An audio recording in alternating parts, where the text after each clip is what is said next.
আমার যে কষ্ট আমার শ্বশুরের জন্য পাইছি, যে দুঃখটা জামাই হিসাবে নিয়ে যাচ্ছি, এইটা যেন আমার চাচা শ্বশুরের ক্ষেত্রে যেন না হয়।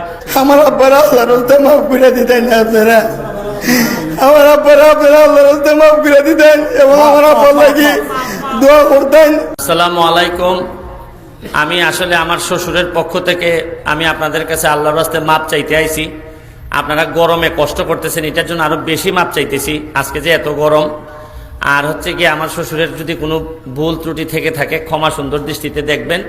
আর আরেকটা জিনিস আমার না বললেই নয়, এটা হচ্ছে গিয়ে যে আমার শ্বশুরের হার্ট অ্যাটাক হয়, তো এইটার একটাই মাত্র ওষুধ।